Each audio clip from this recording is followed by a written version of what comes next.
Capítulo 5. El milagro de la creación. Embriología.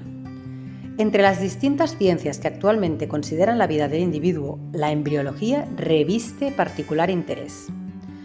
En todas las épocas, los pensadores se han impresionado ante el maravilloso hecho de que un ser que antes no existía, poco a poco se convirtiera en un hombre o una mujer destinado a tener una inteligencia y pensamientos propios. ¿Cómo ocurre? ¿Cómo se forman sus órganos tan complejos y maravillosos? ¿Cómo se forman los ojos y la lengua que permiten hablar y el cerebro y todas las infinitas partes del organismo humano? A principios del siglo XVIII, los científicos, o mejor, los filósofos, creían en una performación y pensaban que en la célula huevo debía existir un minúsculo hombre o mujer ya hecho, tan pequeño que no podía verse, pero existente y destinado a crecer. Se suponía que lo mismo ocurría en los mamíferos. Dos escuelas, la de la animalculistas y la de los ovistas, discutían sobre si el minúsculo individuo se hallaba presente en la célula germinal del hombre o de la mujer, y se produjeron eruditas disputas. El doctor G.H. Wolf, utilizando el microscopio recién inventado, se propuso ver lo que sucedía realmente en el proceso creativo y empezó a estudiar la célula germinal en el huevo fecundado de pollo. Llegó a la conclusión, formulada en su teoría Generationis, de que no preexiste nada, de que el ser se construye por sí mismo, y describió su formación. La célula germinal se divide en dos partes, las cuales se dividen en cuatro, y el ser se forma por la manipulación de las células. Aquí pongo una imagen, como podéis ver, para que se pueda entender. Primero en 2, luego en 4 y así se van formando. Dice la manipulación de las células germinales. La multiplicación, disculpad. Los sabios que discutían sobre la localización de la preexistencia se rebelaron, se ofendieron, clamaron la ignorancia, la herejía, y la situación de Wolf se hizo tan delicada que el fundador de la embriología fue expulsado de su país. Vivió en el exilio y murió en tierra extranjera. Aunque los microscopios se multiplicaban durante 50 años, nadie se atrevió a investigar el secreto. Pero mientras tanto, las aseveraciones de aquel primer investigador iban progresando. Otro científico, K.E. von Baer, realizó las mismas experiencias y halló que todo lo que había afirmado Wolf era cierto. Lo afirmó y esta vez todos aceptaron la nueva verdad. Así nació la nueva rama de la ciencia que se denomina embriología. Indudablemente, la embriología es una de las ciencias más fascinantes, pues no estudia los órganos de un organismo desarrollado, como la anatomía ni sus funciones, como la fisiología ni sus enfermedades, como la patología, sino que tiene como finalidad el estudio del proceso creativo, el modo en que se forma un cuerpo que no existía antes para entrar finalmente en el mundo viviente. Cada animal, cada mamífero, el hombre, este ser maravilloso proviene de una única y primera célula redonda y no diferenciada, con el aspecto sencillísimo de una célula primitiva. Las proporciones de esta célula germinativa sorprenden por su extrema pequeñez. La del hombre corresponde a una décima de milímetro. Para hacerse una idea, hagamos un punto con un lápiz bien afilado y dispongamos 10 puntos de estos uno junto a otro. Por más pequeños que sean, no cabrían en 1 milímetro. Esto da idea de cuán microscópica es la célula, de que proviene el hombre. Esta célula se desarrolla independientemente del ser que la genera, porque se halla protegida y encerrada dentro de una especie de envoltorio que la mantiene separada del adulto que la contiene. Esto se verifica en todos los animales. La célula se halla aislada del generador, de modo que el ser que se desarrolla es realmente el producto del trabajo de la célula germinativa, lo cual constituye un hecho de inagotable meditación, pues los grandes genios, sea cual fuere el campo en que se manifestaron, desde Napoleón hasta Alejandro, desde Shakespeare hasta Dante, hasta Gandhi, y también hasta el más humilde ser humano, todos fueron construidos a partir de una de estas minúsculas células. Aquí pongo otra imagen de la representación en la que hablaba antes de los puntitos. Sería una cadena de 100 genes presentados linealmente y contenidos en cada uno de los 48 cromosomas de la célula humana, representados a la izquierda. Observando la célula germinativa con un potente microscopio, resulta que contiene cierto número de corpúsculos, los cuales, debido a que son fácilmente tingibles por medios químicos, recibieron el nombre de cromosomas. Su número difiere según las especies. En la especie humana los cromosomas suman 48. Otras especies contienen 15, otras 13, es decir, que el número de cromosomas constituye un carácter distintivo para la especie. Se pensó que estos cromosomas eran los depósitos de la herencia. Recientemente, nuevos microscopios de mayor potencia, llamados ultramicroscopios, han permitido ver que cada cromosoma es una especie de cajita que contiene una cadena o serie compuesta por unos 100 gramos pequeñísimos. Los cromosomas se abren, se liberan los granos y la célula queda depositada de unos 4.000 corpúsculos llamados genes. La palabra gen implica la idea de generación y se ha acordado que se podía interpretar intuitivamente que cada gen puede llevar consigo la herencia de un detalle, por ejemplo, la forma de la nariz, el color de los cabellos. Resulta claro que esta visión científica de la verdad no fue solo obra del microscopio, sino que debe mucho a la creatividad de la inteligencia del hombre, que no solo recibe las impresiones para fotografiarlas en la mente, sino que también las emplea como estímulo para su imaginación. Mediante la imaginación, es decir, gracias a una inteligencia que va más allá de las cosas, puede reconstruir los hechos. Este poder humano proporciona a todas las ciencias y los descubrimientos el impulso que les permite progresar. Reflexionando sobre las revelaciones aportadas por el estudio de la génesis de los seres, advertimos cuán mística resulta la árida constatación científica, porque la célula, minúscula hasta el punto de resultar invisible, contiene en sí misma la herencia de todos los tiempos. En esta pequeñísima manchita se halla en potencia toda la experiencia humana, toda la historia del género humano. Antes de que ocurra ningún cambio visible en la célula primitiva y de que ésta inicie su trabajo de segmentación, ya se ha producido una combinación entre los genes. Entran en una especie de lucha de competición y se opera una selección, pues no todos los genes que contiene una célula se hallan comprometidos en la construcción de un nuevo ser.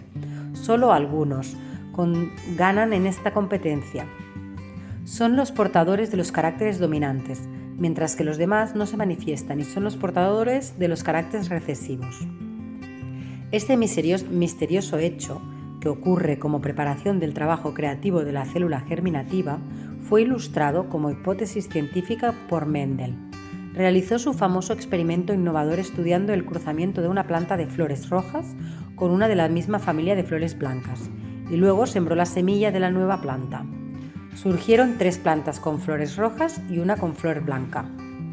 Los genes del color rojo prevalecieron en 3 plantas, en las cuales, al mismo tiempo, los genes de color blanco fueron recesivos. Se pudo demostrar que esta lucha de selección entre los caracteres se produce según las leyes matemáticas de las combinaciones. Los estudios ulteriores se han complicado con la hipótesis matemática de las combinaciones de los genes, pero la conclusión es que se puede obtener un individuo más o menos hermoso, más o menos fuerte o débil, según las circunstancias de sus genes. A estas distintas combinaciones se debe el hecho de que cada ser humano sea distinto de todos los demás. Incluso en una misma familia, entre hijos nacidos de los mismos padres, se observan numerosas diferencias de belleza y fuerza física, desarrollo intelectual, etc.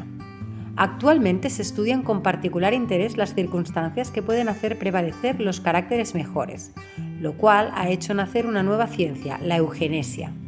El capítulo sobre las combinaciones de los genes que se requiere a un conjunto de hipótesis se halla separado del estudio directo de los fenómenos que ocurren cuando se establece su combinación. Es entonces cuando se inicia el verdadero proceso embriológico de la construcción del cuerpo, un proceso de segmentación celular tan manifiesto que ya Wolf, solo con observarlo por vez primera, el microscopio, pudo dar una clara relación sobre las fases sucesivas por las que pasa el desarrollo embrional. La célula empieza a dividirse en 2 células iguales que permanecen unidas.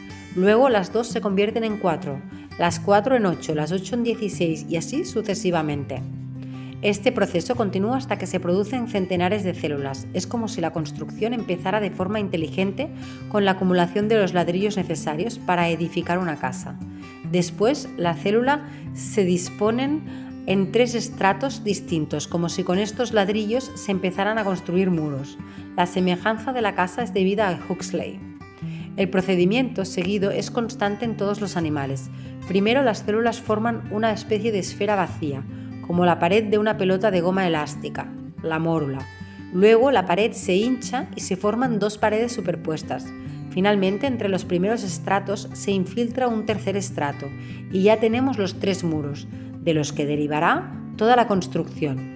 Vemos en la figura que voy a poneros, se ve. Estos estratos o capas hojitas germinativas son, por tanto, uno exterior o ectodermo, uno medio o mesodermo y uno interior o endodermo, y forman un pequeño cuerpo alargado en el que todas las células son iguales entre sí y aunque más pequeñas que la célula de la que provienen.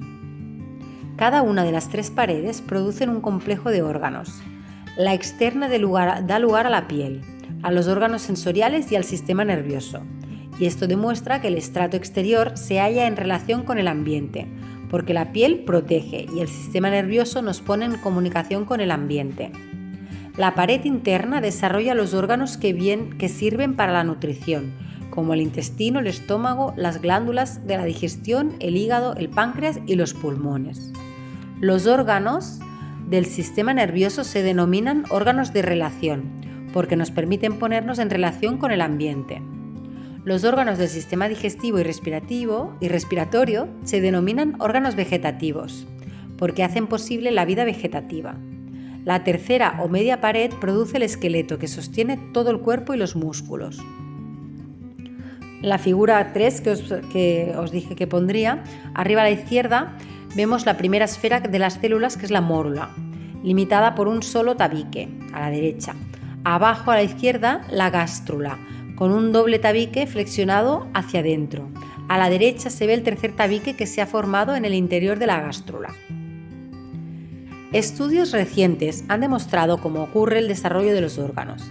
En estos estratos uniformes se presentan puntos o centros que de golpe se hacen biológicamente más activos, y de estos puntos emergen células de la pared matriz que tienden a construir un órgano, o mejor dicho, el esbozo de un órgano.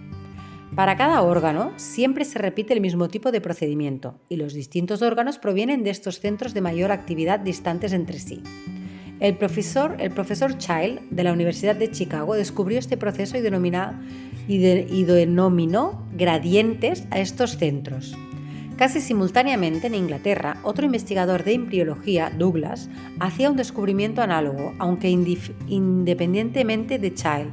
Douglas, que observaba particularmente el desarrollo del sistema nervioso, denominó sanglos a los puntos de actividad constructiva, atribuyéndoles una especial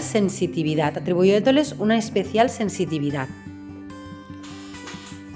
En el momento en que comienza a surgir las construcciones de órganos, las células, que eran todas iguales, empiezan a modificarse y experimentar tan profundas diferenciaciones según las funciones que deberían cumplir los distintos órganos.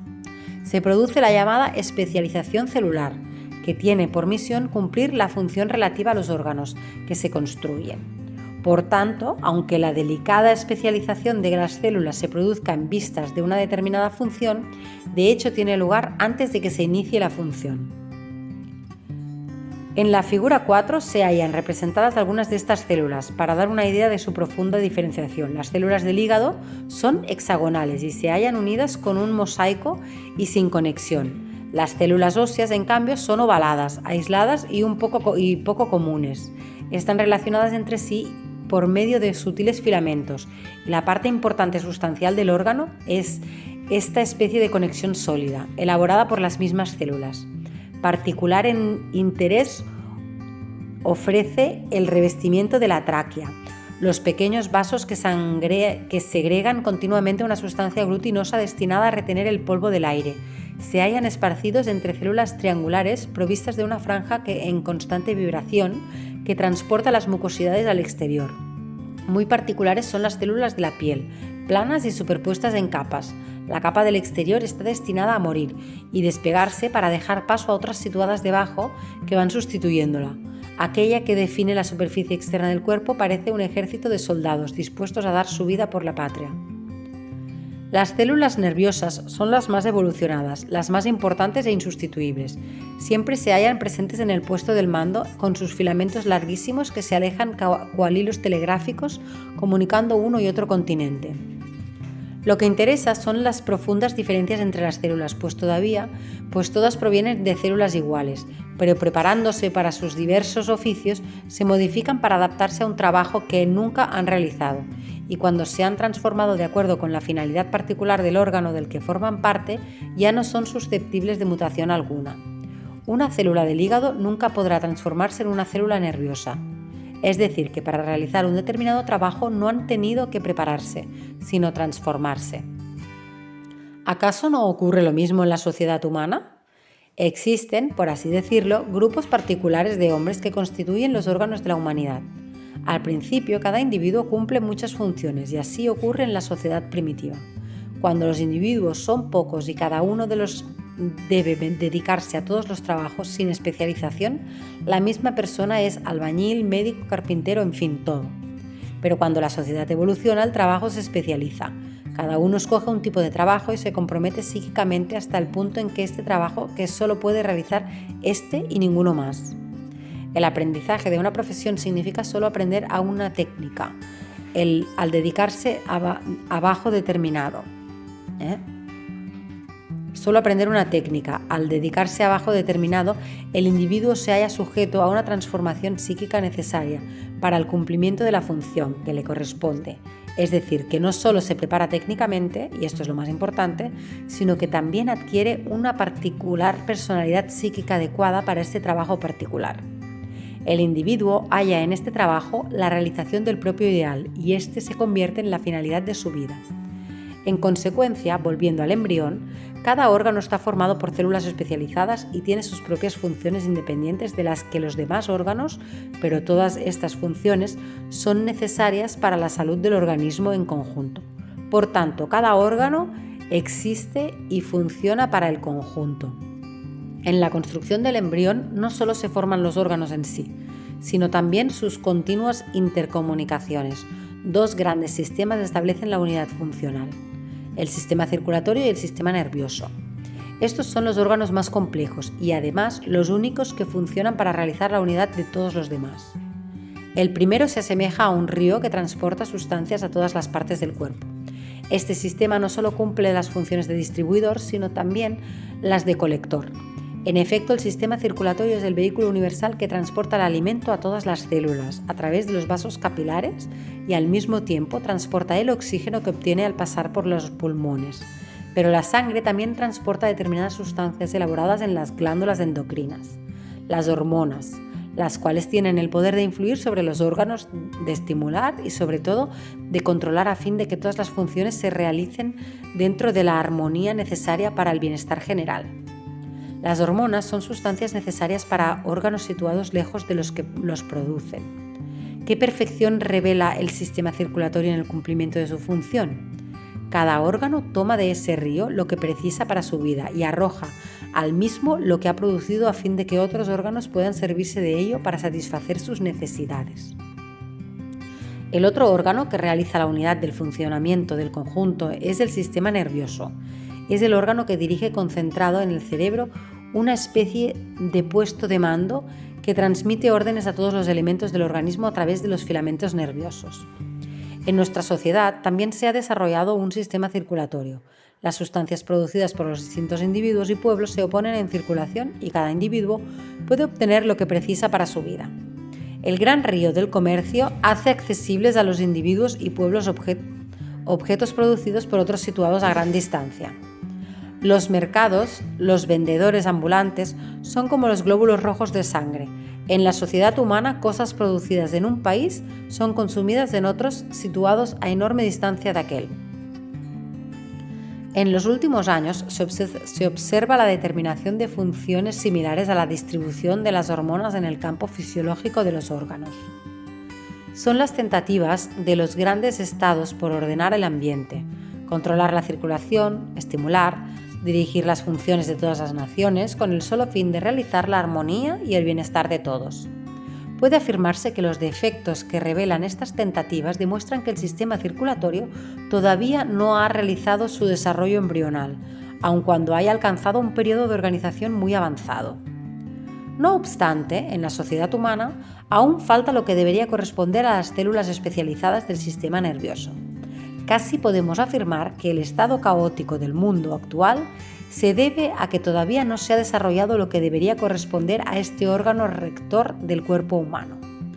A causa de la carencia de esta función especial, no hay nada que actúe sobre el cuerpo social en su conjunto y dirija armónicamente toda la sociedad.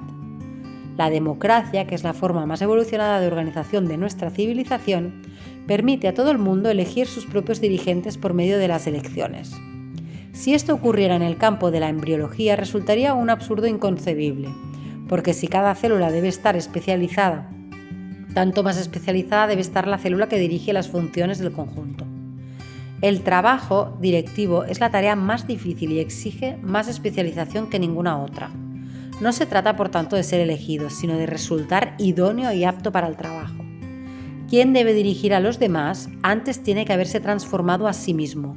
No se puede ser cabeza y guía si no se ha forjado esta función.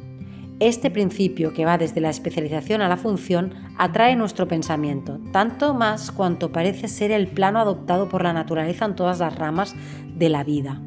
Es el mismo plano en que se sitúa la naturaleza creadora. Pero los organismos vivos, este hecho se manifiesta en las maravillas de su realización. Por ello, la embriología puede indicarnos algunos caminos a seguir y ofrecer muchas inspiraciones.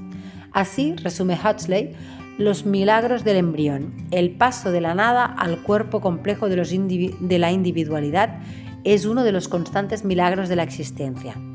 Solo una razón puede explicar que no nos quedemos maravillados por la grandeza de este milagro, y es el hecho de que esto se repite ante nuestros ojos como parte de nuestra existencia cotidiana.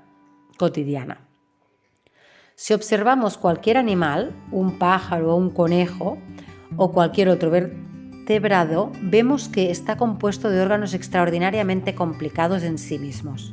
Sobre todo, maravilla ver cómo estos órganos complejísimos se hallan estrechamente conectados entre sí. Si consideramos el sistema circulatorio, descubrimos un sistema de drenaje tan sutil, complejo que no puede compararse a ningún sistema inventado por la civilización más avanzado. También el servicio de la inteligencia, que recoge las impresiones del ambiente percibidas gracias a los órganos de los sentidos, es tan maravilloso que no puede compararse a ningún instrumento moderno. ¿Qué mecanismo podría equipararse a un ojo o a un oído? Y si estudiamos las reacciones químicas que tienen lugar en el cuerpo, advertimos la existencia de los laboratorios de extrema perfección donde se tratan y desarrollan sustancias las cuales se unen con otras sustancias, produciendo reacciones que a veces no logramos reproducir en nuestros laboratorios más equipados. Comparadas con las redes de comunicación creadas por el sistema nervioso humano, nuestras comunicaciones más evolucionadas y perfectas, incluyendo el teléfono, la radio, la televisión y muchas otras, resultan insuficientes y defectuosas. Y si estudiamos el ejército mejor organizado del mundo, nunca hallaremos una disciplina comparable a la de los músculos que ejecutan inmediatamente las órdenes de un único mando o estratega. Servidores dóciles se ejercitan para un trabajo especial, entrenándose particularmente para estar preparados para ejecutar cualquier orden que llegue. La sola idea de que estos complejos órganos de comunicación, músculos, nervios, que penetran hasta la última célula del cuerpo, provienen todos de una célula única, la célula primitiva esférica, nos hace sentir toda la maravilla de la naturaleza.